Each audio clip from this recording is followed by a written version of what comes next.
ඕම් මණි පද්මී භූමි යනු ලොව පුරා බෞද්ධ බැතිමතුන් අතර විශේෂයෙන්ම ටිබෙට් බුදුදහම තුළ අතිශය ජනප්‍රිය සහ බලවත් මන්ත්‍රයකි. මෙය කරුණාවේ බෝධිසත්වයන් වන අවලෝකිතේශ්වර බෝධිසත්වයන්ට ටිබෙට් බසින් චෙන්රෙසින් නොහොත්කැප වූ මන්ත්‍රය ලෙස සැලකේ. ඍජු පරිවර්තනයක් ලෙස ගතහොත් මෙහි අතය නිරුම් මලක් මත ඇති මැණිකට නමස්කාර වේවා යන්නයි. ඕම් ශරීරය, වචනය සහ සිතෙහි පවතින අශුද්ධත්වය ඉවත් කර උතුම් බුද්ධත්වයේ පවිත්‍රත්වයට පත්වීම සංකේතවත් කරයි. මණි මැණික යන්නයි. මේන් අදහස් කරන්නේ කරුණාව සහ ආදරයයි. මැණිකක් වටිනා වන්නා සේම බුද්ධත්වය ලැබීමට කරුණාව අත්‍යවශ්‍ය වේ. පද්මේ නිරුම් මල යන්නයි.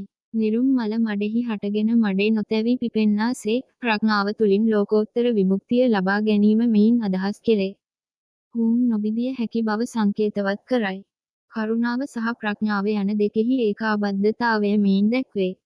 බෞද්ධ මතයවාදයට අනුව මෙම මන්ත්‍රය ගායනා කිරීමෙන් හෝ ශ්‍රවණය කිරීමෙන් සිතෙහි පවතින ක්‍රෝධය, ඊර්ෂ්‍යාව සහ මෝහය වැනි කෙලෙස් දුරු වේ. කරුණාව සහ මෛත්‍රිය වර්ධනය වේ. සිතට මහත් සහනයක් සහ සාමයක් ලැබේ. මෙම මන්ත්‍රයේ ඇති අක්ෂර 6 මගින් සත්ව ලෝකයේ පවතින අපාය, പ്രേත, තිරිසන්, මනුෂ්‍ය, අසුර සහ දේව යන 6 වැදෑරුම් ලෝකයන්හි දුක් වේදනා සමනය කරන බවද ටිබෙට් සම්ප්‍රදායේ පිළිගනී කෙරේ.